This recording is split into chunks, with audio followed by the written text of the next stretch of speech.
Si tu as déjà vu un développeur ouvrir une fenêtre noire, pleine de texte, et taper à toute vitesse, et que tu dis, ça de la magie. Alors, j'ai une nouvelle pour toi. Cette fenêtre s'appelle un terminal. Celle-ci, un terminal.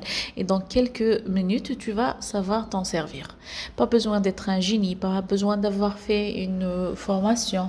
Donc, et même si tu n'as jamais ouvert un terminal de ta vie, j'ai construit cette vidéo exactement pour toi. Salut, aujourd'hui, on attaque le truc qui fait peur à 99% des débutants, la ligne de commande, aussi appelée un terminal, CLI ou un vide de commande. Je te promets, dans cette vidéo, tu n'auras plus peur, d'accord? Tu sauras c'est quoi exactement, comment l'ouvrir, peu n'importe ton ordinateur. Il y a 10 commandes essentielles pour t'en sortir partout et 4 astuces qui vont t'éviter 1 heure de galère. Alors, si tu es prêt, on commence et n'oublie pas le petit pouce bleu, il aide vraiment la chaîne. Alors, la première des choses, c'est quoi un terminal? Donc, un terminal, c'est juste une autre façon de parler à ton ordinateur. D'accord? C'est une autre façon de parler à ton ordinateur. Quand tu utilises ton ordinateur normalement, tu fais quoi? Tu cliques sur des icônes, tu glisses des fichiers, tu double-cliques pour ouvrir, etc., etc. Ok, donc tout ça, ce qu'on appelle une interface graphique. Donc on parle à l'ordinateur via une interface graphique. Donc ça s'appelle GUI pour Graphical User Interface. Ok, le terminal fait la même chose. Donc, mais au lieu de cliquer sur des icônes ou cliquer où que ce soit, donc tu tapes des phrases. Ces phrases-là s'appellent des commandes. Donc via le CLI, command line interface, via ce CLI, via le terminal, tu tapes des commandes. Ces phrases qu'on tape dans un terminal s'appellent commandes. Donc on tape une commande, on fait entrer, puis l'ordinateur me répond. D'accord? C'est ça. Donc,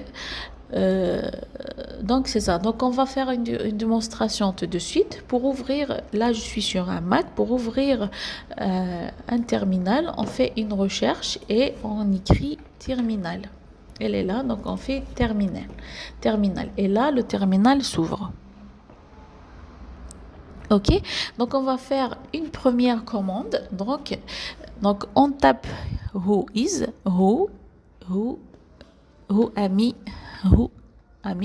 I am, d'accord?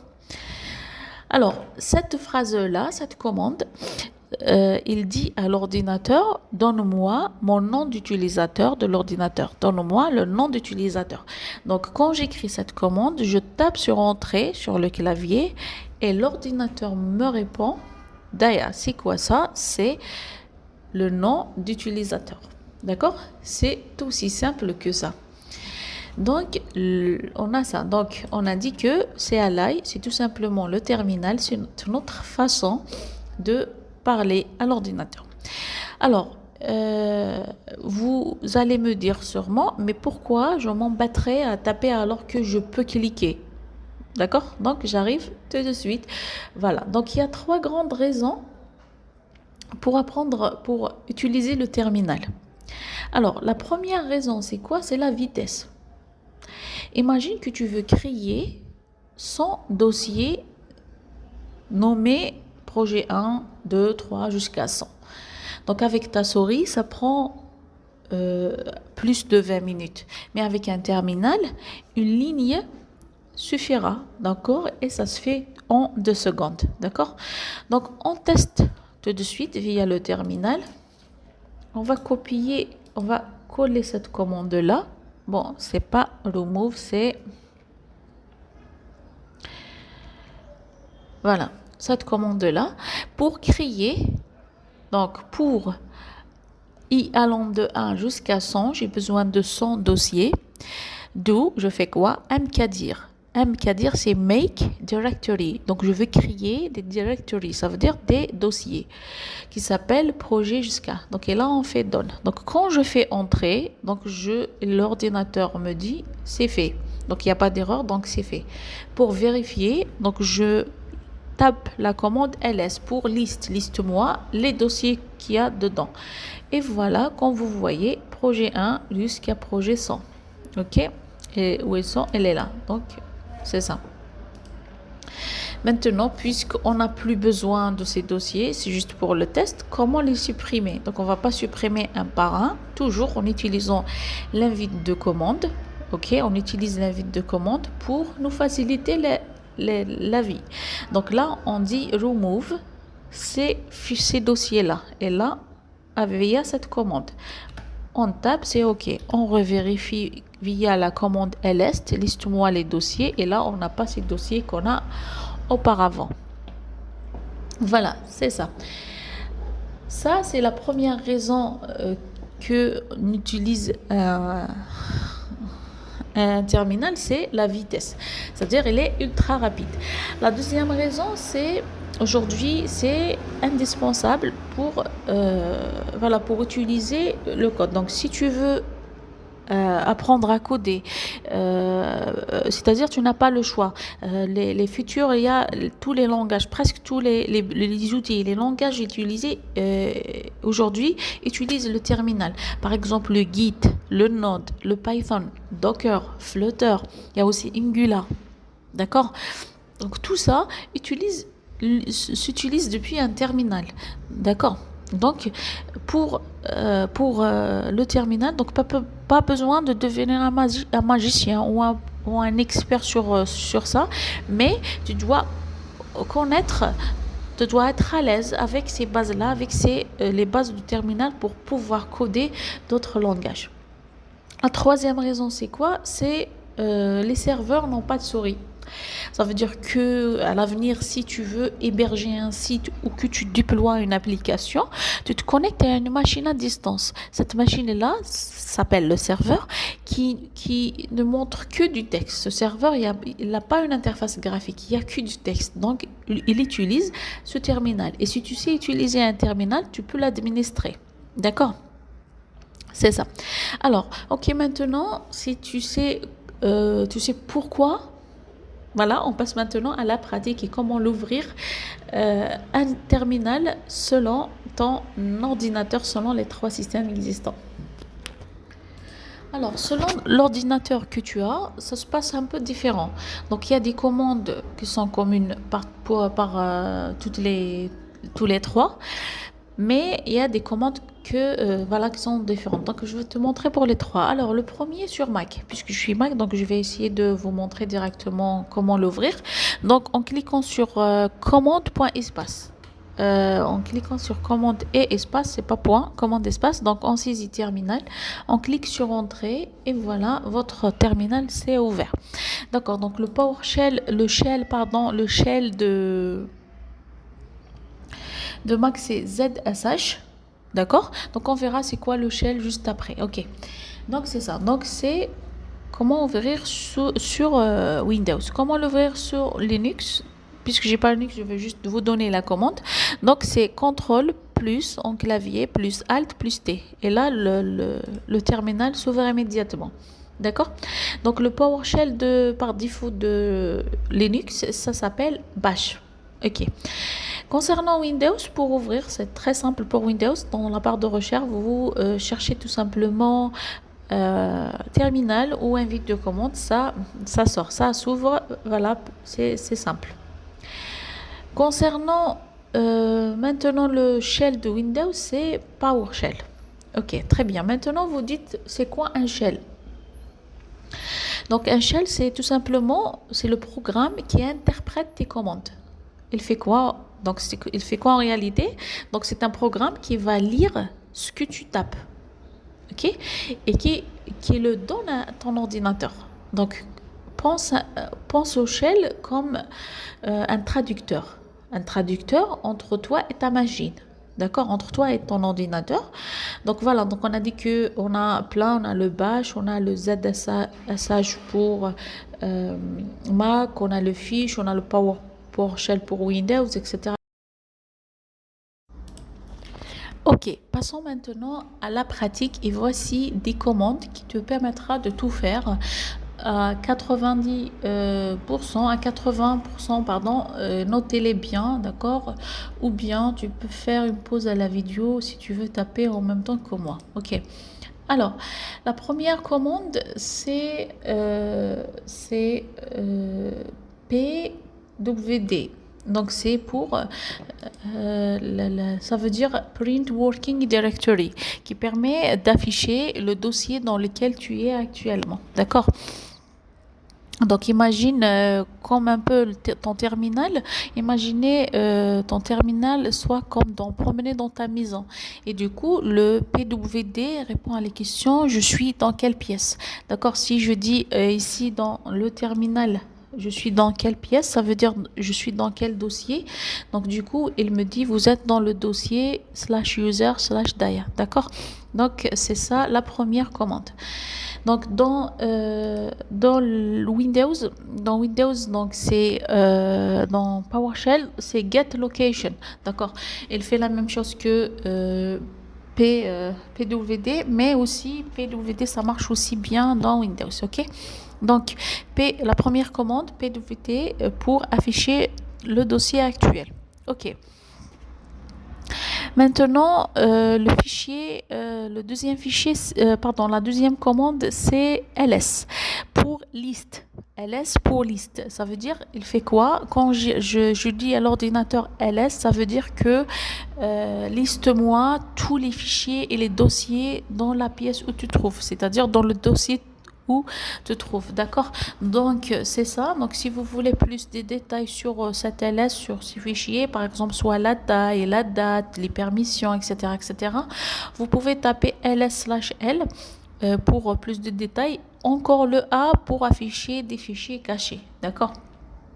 Donc on va tout de suite tester toutes ces commandes. Alors sur Windows, le ls ça marche pas. Oui, ça marche, pardon. Donc ça fonctionne le ls, mais aussi le dir. Donc on a une autre commande dir qui fonctionne ça marche bien sur Windows comme dans Mac. Voilà, et voilà, la troisième commande, c'est quoi? C'est cd. Cd, c'est Change Directory. Donc, on va tester tout de suite toutes ces commandes, ne vous inquiétez pas. Donc, cette commande de Change Directory permet d'entrer c'est pour entrer dans un dossier. Voilà, si je dis cd document, ça veut dire tu entres dans le dossier document. Si je fais cd téléchargement, entre dans le dossier téléchargement. D'accord? Voilà. Alors, on a pour monter d'un niveau, donc pour monter d'un niveau dans les dossiers, pour monter d'un niveau, c'est-à-dire revenir à la pièce d'avant, voilà, on fait cd point, remonter d'un niveau. D'accord, on va faire un retour. Par contre, ici, les deux points en informatique, avant de passer à ça, les deux points en informatique veulent dire le parent, c'est-à-dire tu me passes au dossier parent. Très bien. Maintenant, pour revenir à ton dossier personnel, c'est-à-dire retour maison, root, c'est-à-dire le parent racine de tout racine de ton dossier, là, on fait cd avec ce code, ou bien tout simplement, on fait cd tout seul, ça passe vraiment dans la racine. Voilà, avant de passer à d'autres commandes, j'aimerais bien illustrer ce qu'on a vu ici. Alors, concernant le PWT, on a dit que c'est permet d'afficher le dossier actuel. On a le Change Directory. Donc, on saisit Change Directory to document. Voilà, document. Et voilà, ça a changé. Pour vérifier, je retape la commande PWD pour me dire que maintenant le dossier actuel c'est document et pas dia. D'accord? Très bien. Maintenant, si je fais ls pour liste-moi tous les données qu'il y a, on a ça. Donc on a un seul dossier dans nos documents. Si je fais ls avec l'option L, elle va me lister les permissions, tous les détails, la date de création, les permissions et aussi la taille de document. C'est celle-là. Voilà, c'est celle-là, 64. Ok. Voilà. Passons maintenant à la quatrième commande. La quatrième commande, mkdir. Donc, on a pour créer un nouveau dossier, on utilise mkdir, make directory. Make directory, mon projet, ça veut dire crée-moi un nouveau dossier. C'est aussi simple que ça. On a une autre commande, touch. Alors, le touch, c'est sous Mac et Linux et sous Windows, exactement dans le shell PowerShell, donc c'est new item. D'accord? Donc, ça veut dire quoi, touch? Touch, crée-moi un fichier vide, d'accord? Avec un nom, avec un fichier qui est renommé, par exemple ici, note.txt, ok? Donc, on va tester ça tout de suite. Alors, dans document, donc actuellement, on a un seul dossier. Si j'ai dit mkdir, crée-moi le dossier, mon projet. Je fais, pour vérifier, je fais ls, liste, c'est-à-dire liste-moi les données qu'il y a dedans. Et là, comme vous voyez, on a deux dossiers, mon projet et tuto. D'accord? Pour voir en interface graphique, donc je fais open, la commande open point pour ouvrir le dossier de l'interface. Ici, comme vous voyez, elle est là. Voilà. Donc, dans le document, j'ai bien le projet tuto et le dossier, mon projet que je viens de créer via l'invite de commande. D'accord? Donc, une autre commande open point pour ouvrir l'explorateur. D'accord? Très bien. Concernant maintenant touch, donc touch, par exemple, on va créer touch hello.txt. Voilà. Donc, ça va être créé avec le nom. Donc, quand je fais ls, vous voyez qu'on a un fichier créé, mais il est vide. D'accord? Très bien. Passons maintenant à la sixième commande, donc qui s'appelle cp. Cp, ça veut dire copie.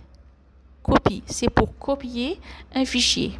D'accord? Ou bien un dossier entier. Alors, on a dit que pour faire un exemple, copier A.text, B.text, ça veut dire que crée-moi une copie de A, d'accord, qui s'appelle B.text. D'accord, qui s'appelle B. Voilà. C'est aussi simple que ça. Par exemple, je vous donne directement l'exemple ici. Donc, le R, avant de passer à l'exemple, pour copier un dossier entier. Là, tu fais le nom de dossier, le point R. D'accord? Et là, elle va le renommer en copie. D'accord? Par exemple, donc on passe à l'exécution. Par exemple, copiez-moi le hello.txt. To hello word. Donc, on va copier le fichier et puis on le renomme vers hello.word.txt. Entrée, ls. Voilà. Là, on aura deux fichiers. Le fichier initial hello.txt et le deuxième fichier copié, mais est renommé aussi hello word. Ok? Très bien. On peut aussi copier, comme ici, un dossier. Donc, on peut copier un dossier. Donc, vas-y, on va tester. Copier mon dossier. Donc, copier un dossier. Du coup, copier avec l'option R pour récursif, c'est-à-dire tout le dossier. Voilà. Donc, mon projet, copier vers projet. Donc, je le copie avec un nom, projet copie. Voilà. OK. Donc, on va lister ls, liste les données. Et comme vous voyez, on a le dossier initial, mon projet, et le dossier copié est renommé projet-6 copie. Voilà. C'est ça concernant la commande copie.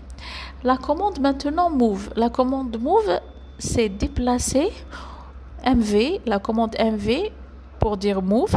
Donc, elle est là pour déplacer ou renommer un fichier ou un dossier. D'accord. Donc, le move MV déplace ou renomme un fichier. Très bien.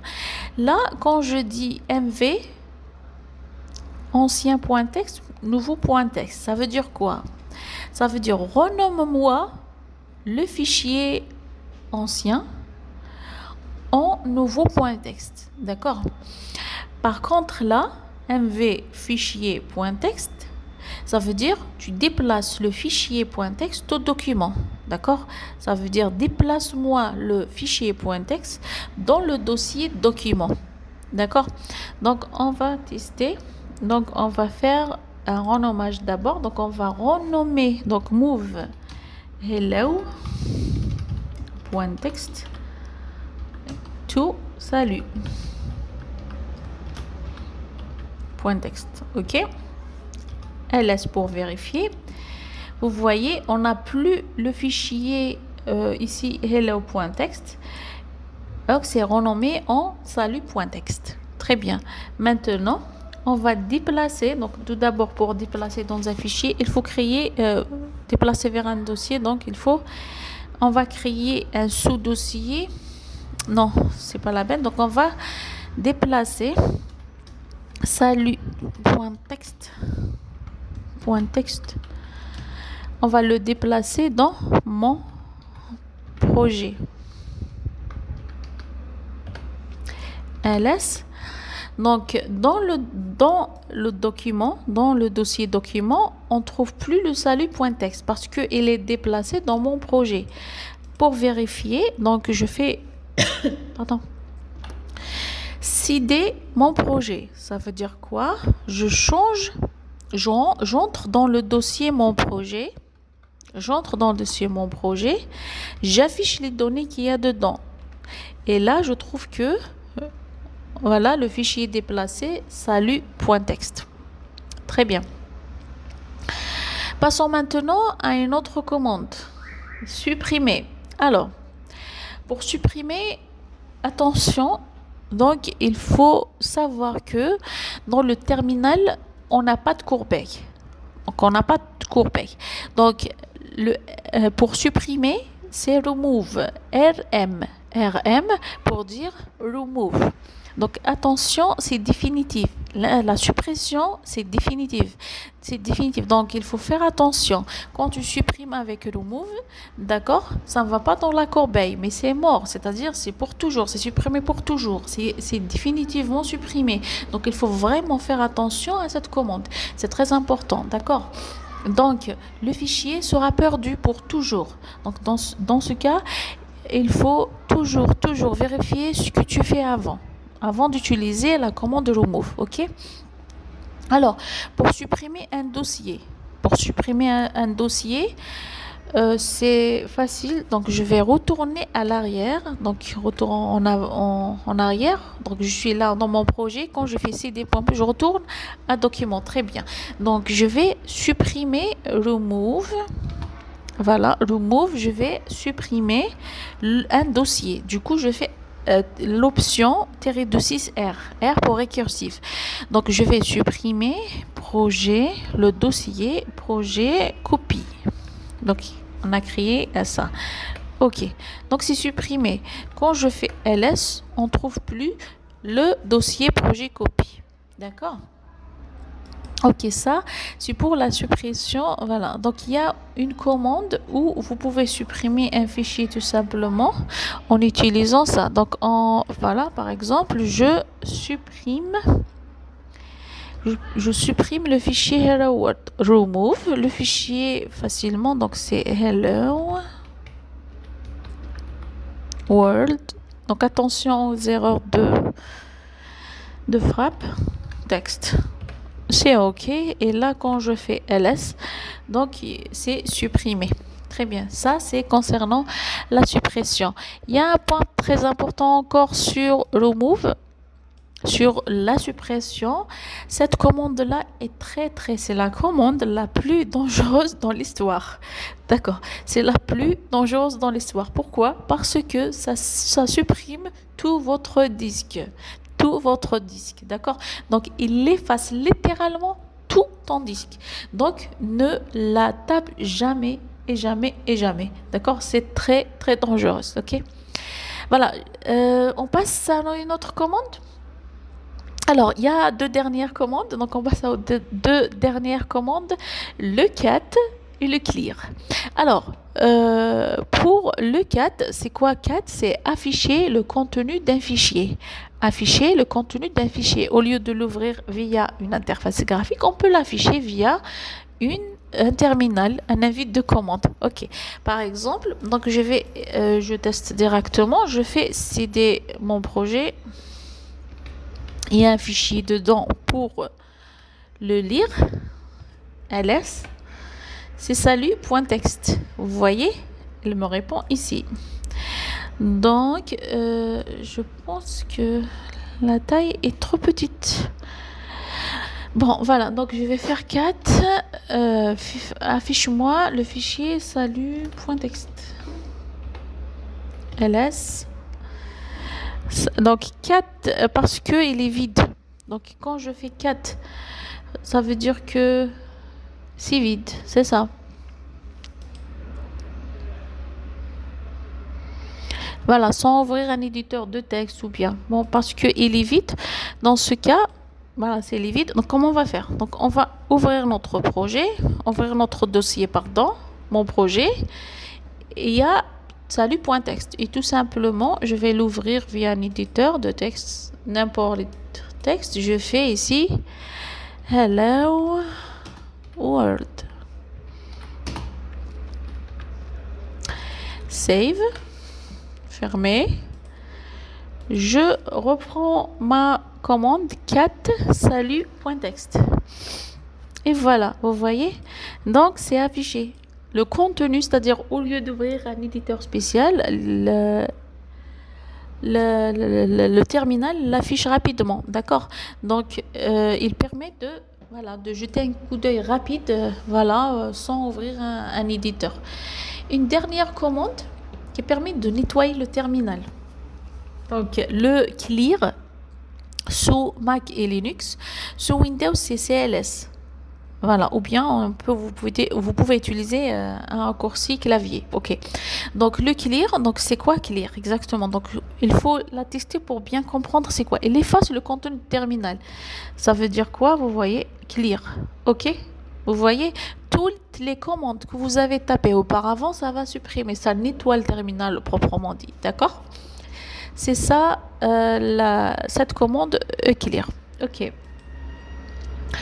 Alors maintenant, maintenant on va passer à 4 raccourcis qui changent tout. D'accord? Il y a 4 raccourcis qui vous permettent d'être rapide, de te transformer en pro, en quelques minutes. D'accord, en quelques secondes. Alors l'astuce numéro 1, la touche tab. La touche tab, c'est quoi? Donc tapez les premières lettres. Puis on va faire un tab. Donc la tab dans le clavier, c'est les deux flèches qui ont un trait vertical. Oui, un trait vertical. Donc je vais essayer de mettre une photo à côté pour pouvoir comprendre c'est quoi. D'accord. Donc et puis une fois vous tapez tab, d'accord. Donc le nom va compléter tout seul. D'accord. Il peut aussi taper pour lister toutes les options qui existent. C'est ça. Donc, par exemple, je vous donne directement exemple. Donc, si je fais cd, doc, et là, je fais tab. Je fais tab. Attention, il y a un problème. C'est-à-dire, ça n'existe pas. Il n'y a pas des options à me proposer. Par contre, si je retourne en arrière, je retourne encore en arrière. Donc, je fais cd, doc. Voilà, elle m'a proposé document, donc elle m'a saisi la suite. Ok, par exemple, download. Download, quand je fais, voilà, CD download, parce que parmi les dossiers qui existent, on a le download, voilà. Donc ls, voilà. On a le document, on a le desktop. Par exemple, si je veux accéder à l'application sans la saisir complètement, donc cd CD app et tab. Je clique sur tab. Non, donc il est sensible à la case. Donc il faut, voilà. Donc CD, quand j'ai fait CD tout simplement tab, il m'a proposé tous les options possibles. Voilà, j'espère que c'est clair. D'accord. Donc ça change ta vie, tu n'as plus à taper les noms en entier et tu te fais zéro faute de frappe. Ok? La deuxième astuce, c'est les flèches. Ça veut dire ici les flèches. Donc je vais quitter. Je vais quitter. CTRL C pour quitter. CTRL C pour quitter, pardon. Donc ici, pour fermer. Alors la deuxième commande, la deuxième astuce, c'est quoi? C'est les flèches. Les flèches en haut et en bas dans le clavier. C'est-à-dire, il retourne. D'accord, cette flèche-là, tu viens de taper par exemple une longue commande et tu veux pas la rejouer encore. Donc du coup, quand tu cliques sur, voilà, ça, voilà, donc tu peux remonter, euh, voilà, dans l'historique. Donc c'est un peu comme l'historique. Pour aller chercher une commande, d'accord. Voilà, donc c'est une magie, voilà. Donc on peut utiliser aussi CTRL R pour faire une recherche sur une telle commande par exemple. Et là, ça trouve par exemple la commande clear. La commande clear, elle est là. Bon, c'est en majuscule. J'ai utilisé aussi les lettres commandes, c'est en majuscule. Donc on va faire une recherche clear. Ok, voilà. Elle est là, d'accord? Très bien. Maintenant, la troisième, donc ça, la première astuce, c'est utiliser le tab. La deuxième astuce, utiliser les flèches au haut pour revenir à l'historique. D'accord? On peut couper si on a une commande assez longue ou une commande qui tourne en boucle, on veut l'arrêter. Tout simplement, vous faites un contrôle R pour arrêter tout. Donc, toujours, on peut dire c'est un bouton d'urgence. Voilà, c'est un bouton d'urgence pour couper. Donc, pas de contrôle Z, c'est différent. Donc, le contrôle Z, ça la met en pause, d'accord? Mais le programme tourne encore en arrière-plan. Donc, on doit utiliser contrôle C, contrôle Z pour pause, contrôle C pour voilà, arrêter tout. Une dernière astuce, man. Donc une dernière astuce, man, ça veut dire quoi? Man, par exemple, si j'utilise, donc c'est un manuel. Ça veut dire il donne la documentation. Voilà, si tu sais voir par exemple une commande, ce que fait cette commande-là. Donc on écrit man plus suivi de son nom. Et là, il te donne le manuel complet. C'est dans la documentation manuelle pour ça. Pour sortir, vous faites tout simplement Q pour quitter. Voilà, Q pour quitter. Voilà, en Windows, c'est Get Help sur la commande. Donc voilà, donc on va tester tout de suite. Par exemple, si je veux le manuel de la commande ls, je fais man ls et ça donne toutes les commandes, toutes les informations nécessaires pour ça. Pour quitter, il faut saisir Q dans le clavier et ça va sortir de ça. Voilà, voilà, j'espère que c'est clair. N'hésitez pas à poser des questions si vous n'avez pas compris. Alors, une dernière chose, les erreurs. Donc, il y a des erreurs assez communes que vous pouvez trouver dans votre terminal. Donc la première erreur, si tu tapes par exemple une commande et l'ordinateur te dit commande not found. Donc tout simplement, ça veut dire qu'il ne connaît pas cette commande-là et 99% du temps, c'est une erreur de frappe. Donc il faut vraiment, voilà, il faut faire attention aux caractères, minuscules, majuscules, etc. Parce que ça prend en considération ça. La deuxième erreur, si tu essayes quelque chose et l'ordinateur aussi te dit tu n'as pas de permission d'init, ça veut dire que vous n'avez pas les permissions. Souvent, la solution souvent tout simplement pour vos commandes, il faut tout simplement les préfixer par un sudo. Sur Mac et Linux, vous les préfixez par sudo, ça veut dire super user do. Voilà, sudo, ça veut dire super user do. Très bien, tape ton mot de passe et ça va y aller. Donc, sois prudent avec sudo. C'est comment voir les clés de tout l'ordinateur, d'accord? Donc, il faut vraiment faire quand même attention à ça. L'erreur troisième, no such file or directory, pardon. Donc, c'est quoi? C'est tout simplement, tu pointes vers un fichier ou un dossier qui n'existe pas. Donc, pour vérifier vos informations, tout simplement, vous pouvez taper le W le PWD pour voir où tu es et le LS c'est voir est-ce que ça existe c'est-à-dire est-ce que ça existe ce fichier-là ou ce dossier-là que tu veux. Là, probablement, tu n'es pas dans le bon dossier. Voilà, c'est ça, un petit récap sur tous les commandes qu'on a vues. Donc, on a vu ce qu'on a vu déjà, tout le monde, qu'on a vu c'est quoi un terminal, comment l'ouvrir, pourquoi l'utiliser, donc comment l'ouvrir sur Mac, Linux et Windows. 10 commandes qui va couvrir 90% de tes besoins, d'accord, et 4 astuces qui vous permettent de gagner un peu de temps. Alors, si tu arrives jusqu'ici, bravo, la plupart des gens abandonnent le terminal après leurs premières erreurs. Donc, c'est quelque chose de bien. Alors, je vais mettre un lien pour vous. C'est un téléchargement gratuit d'ailleurs pour un fichier PDF qui contient les commandes, des commandes qu'on a vues. Donc, c'est imprimable si vous voulez le télécharger. Donc, c'est gratuit. Je vais mettre un lien juste à la description ou bien dans un commentaire, d'accord. Pour t'aider à pratiquer, j'ai fait aussi donc cette fiche là que je parlais, donc on a imprimé ou gardé dans ton bureau, donc le lien est dans la description. Et si cette vidéo t'a été utile, fais-moi plaisir, like, abonnez s'il vous plaît, commentez une commande que tu connais déjà avant aujourd'hui. Je réponds à tout le monde, ok? Donc dans la prochaine vidéo, on va voir autre chose. D'accord? N'hésitez pas à m'écrire si vous avez un point important à me dire. Voilà. À la prochaine vidéo, merci.